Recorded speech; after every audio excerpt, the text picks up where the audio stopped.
અક્રૂર કાકા સોનાનો રથ લઈને ગયા છે. મથુરાથી ગોકુળ. નંદ યશોદાએ અક્રૂર કાકાનું સ્વાગત કર્યું, આસન આપીને બેસાડ્યા, જમાડ્યા અને પછી પૂછ્યું ખાટલા ઉપર કે બોલો અક્રૂર કાકા, તમે અહીં શા માટે આવ્યા છો?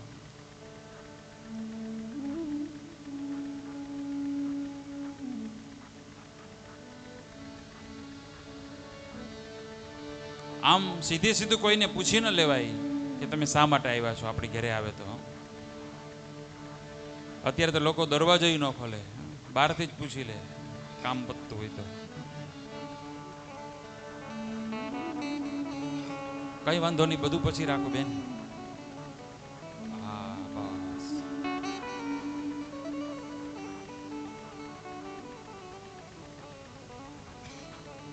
અક્રૂરજી બધી વાત કરી કે કંસ યજ્ઞ કરે છે અને હું આ બંને ભાઈઓને લેવા માટે આવ્યો છું. ત્યાં તો નંદ બાબા રાજી રાજી થઈ ગયા કે ઓહો, કંસે મારા માટે કોઈ દી ગાડું મોકલ્યું નહીં અને મારા છોકરાઓને માટે સોનાનો રથ મોકલ્યો.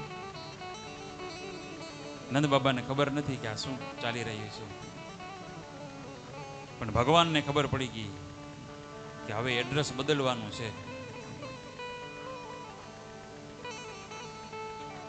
ગોવાળિયાઓને પણ આનંદ થયો, પણ ખબર નહીં ગોપીઓને હૃદયની અંદર કંઈક એમ થઈ ગયું કે કન્યાઓ જાય છે, હવે પાછો ક્યારેય આવશે નહીં. યશોદાજીની આંખમાં પણ આંસુ આવી ગયા, એ પણ છાના છાના રડવા લાગે. ત્યાં નંદ બાબા એની સામે જોયે તો યશોદાજી મોઢું છુપાવી લે.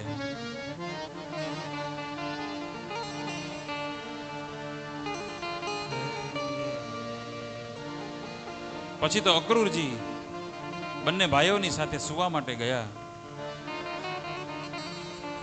અને અક્રૂરજીએ ભગવાનને વાત કરી દીધી કે કંસે તમને લેવા માટે બોલાવ્યો છે, મને મોકલો છે, તમને મારી નાખવા માંગે છે. ભગવાને કીધું તમે ચિંતા ન કરો, નારદજી કંસ પાસે ગયા હતા ત્યાંથી સીધા મારી પાસે આવ્યા હતા, કંસના પાપનો ઘડો હવે ભરાયો છે. એમ કહી આશ્વાસન આપી અને અક્રૂર કાકાને સુવડાવી દીધા. પણ યશોદાજીને નિંદર આવતી નથી. આજે સવાર થશે ને કનૈયો જતો રહેશે, એ વાત યશોદાજીને કાંટાની જેમ ખૂંચે છે. આખી રાત યશોદાજી રડી રડીને પસાર કરી,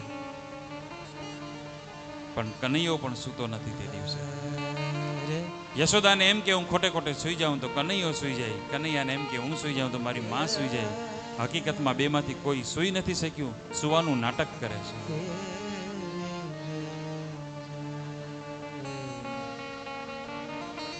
આખા ગામમાં વાત ફેલાઈ ગઈ કે કનૈયો સવાર થશે ને જતો રહેશે.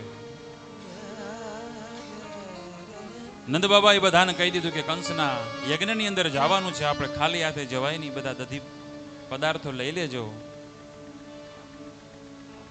અને પછી તો સવાર પડીને આખા વાતમાં આખા ગામની અંદર આ વાત ફેલાઈ ગઈ. બધી ગોપીઓ એકબીજાને કહેવા લાગી કે બાયુ વ્રજમાં જ વાતો એવી થાય છે, બાયુ વ્રજમાં વાતો એવી થાય છે. હે કૃષ્ણ બલભદ્ર મથુરા જાય છે રે, કૃષ્ણ બલભદ્ર મથુરા જાય છે રે. હે બાયુ વ્રજમાં જ વાતો એવી થાય છે, હે બાયુ વ્રજમાં વાતો એવી થાય છે રે. હે માતા જશોદા રોવે એની મેળીએ, હે માતા યશોદા રોવે છે એની મેળીએ રે. હે મા રોહિણીનું રુદન સંભળાય છે, હે મા રોહિણીનું રુદન સંભળાય છે રે. વાયુ વ્રજમાં જ વાતો એવી થાય છે, હે વાયુ વ્રજમાં વાતો એવી થાય છે. ગોપીઓ રોજ યમુનાજીના કિનારે જાતી અને આજ વિચાર કરી લીધો કે આજ કનૈયો આવે યમુનાજીના કિનારે નાહવા માટે, ત્યારે ગમે એમ કરીને કનૈયાને રોકી લેશું. પણ ભગવાન બહુ ચાલાક છે, એ દિવસે ગયા જ નહીં.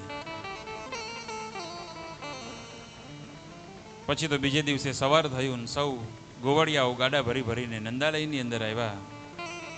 યશોદાજી કનૈયાને તૈયાર કર્યા. માખણ મિશ્રીનો ભોગ લગાવે છે, પણ યશોદાનો હાથ ધ્રુજે છે. આજે યશોદાજી વિચાર કરે છે કે આ જાય છે પણ હવે પાછો આવશે નહીં. ભોગ લગાવી લીધો પછી નંદ બાબાએ કીધું કે ચાલો બંને ભાઈઓ હવે માને પગે લાગીને રથની અંદર બેસી જાઓ. યશોદાજીને પગે લાગ્યા અને બંને ભાઈઓ રથમાં બેઠા. જ્યાં રથ હાલવા જાય ત્યાં તો ગોપીઓ રથની આડી આવી ગઈ.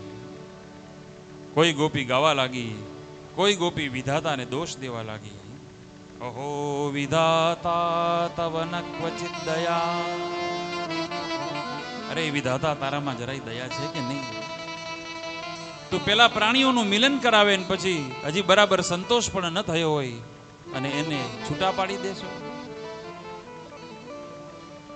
કોઈ વળી અક્રૂરને ગાળો દેવા લાગી કે આનું નામ અક્રૂર કોણે પાડ્યું? આ તો ક્રૂર છે, કનૈયાને આપણાથી દૂર કરે છે.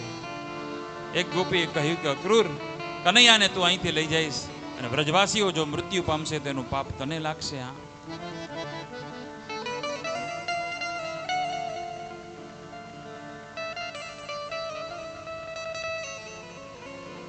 બધી ગોપીઓ રથની આડે આવી ગઈ.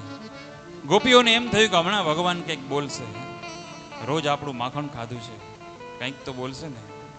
પણ જગતગુરુ કહેવાતા કૃષ્ણ કુરુક્ષેત્રના મેદાનમાં ખડખડાટ અર્જુનની સામે ગીતા બોલી દે છે, પણ ગોપીઓની સામે એક પણ શબ્દ બોલી નથી શકતા. ગોવિંદને ગુંગો કરી દીધો, મોહનને મૂંગો કરી દીધો. કોક તમને એક ઝાપટ મારે તો તમે સામે ઝાપટ મારી દો, પણ કોક તમને પ્રેમ કરે તો તમે શું કરો? કૃષ્ણ મનોમન કહે છે કે હે મારા પ્રેમી વ્રજવાસીઓ, પરિત્રાણાય સાધુનામ એ કાર્ય મેં કર્યું, હવે વિનાશાય ચ દુષ્કૃતામ એ પણ મારું કાર્ય છે. પછી તો વેદ વ્યાસજી નથી લખતા, પણ સંતો કહે છે કે કૃષ્ણની નજર કોઈને શોધતી હતી. 2-3 વાર આમથી નામ જોયું, નેત્રો નિરાશ થયા. ત્યારે એક ગોપીને કીધું કે રાધા ક્યાં છે?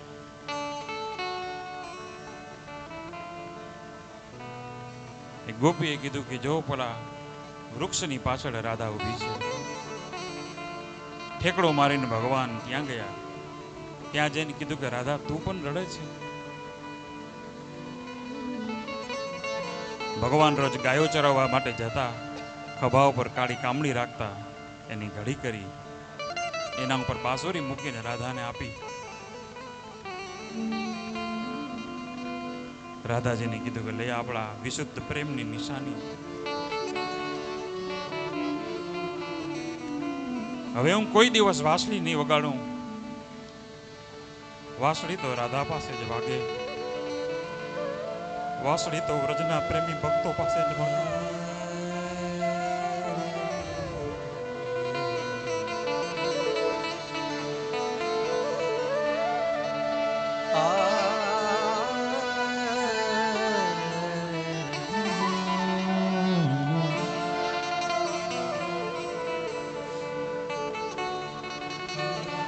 રાધા રાણીએ એ ગાડી કામડી અને જે વાંસળી હતી હૃદય લગાવી.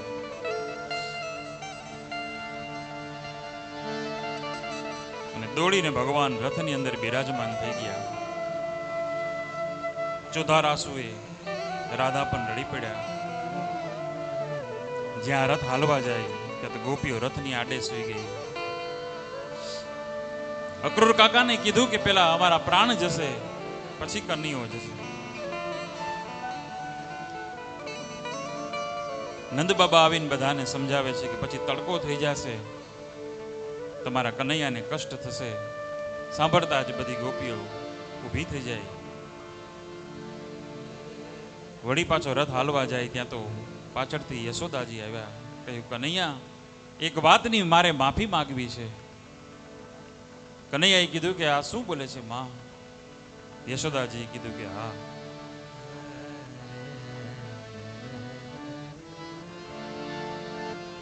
એકવાર તે તોફાન કર્યું હતું અને મેં તને ખાંડડિયાની સાથે બાંધી દીધો હતો. શક્ય હોય તો આ વાતને ભૂલી જાજે. ભગવાન પણ ચોધાર આંસુએ રડી પડ્યા કે માં, હું બધું ભૂલી શકીશ પણ આ હું ક્યારેય ભૂલી નહીં શકું. આજ સુધી દુનિયામાં મને કોઈ બાંધી નથી શક્યું. તારા પ્રેમને કારણે હું બંધાયો છું. આ વાત તો જેદી જેદી યાદ આવશે તેદી આંખમાંથી આંસુની ધાર થશે. આ વાત તો હું ક્યારેય નહીં ભૂલી શકું માં. માને ભેટીને ભગવાન રથની અંદર બેઠા અને રથ વિદાય થયો.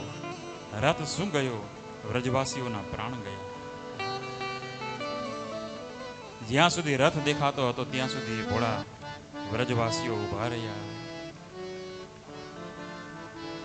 ઘોડાના ચાલવાથી જે ધૂળની ડમરી ઉડી હતી એ જોતા રહ્યા.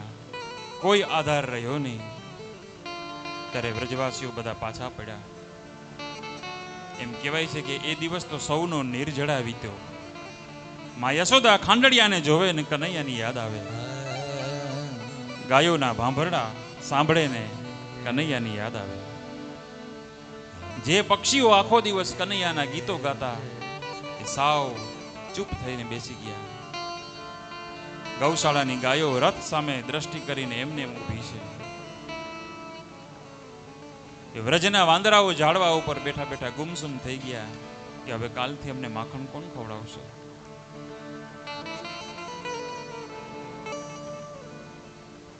પશુ પક્ષીઓની આવી દશા હતી તો વિચાર કરો એ વ્રજવાસીઓની શું દશા થઈ હશે. ભગવાનના ગયા પછી તો વ્રજમાં એક જ ઋતુ હતી અને એ હતી વર્ષા ઋતુ. અને એ પણ આંખના આંસુની વર્ષા. નિષદન બરસત નૈન હમારે, સદા રહત બારિશ ઋતુ હમ પર, જબ સે શ્યામ સિધારે, નિષદિન બરસત નૈન હમારે. ભગવાન વ્રજથી વિદાય થયા. રસ્તાની અંદર અક્રૂરજીએ યમુનાજીમાં સ્નાન કર્યું. યમુનાજીની અંદર ભગવાને પોતાના દર્શન કરાવ્યા છે.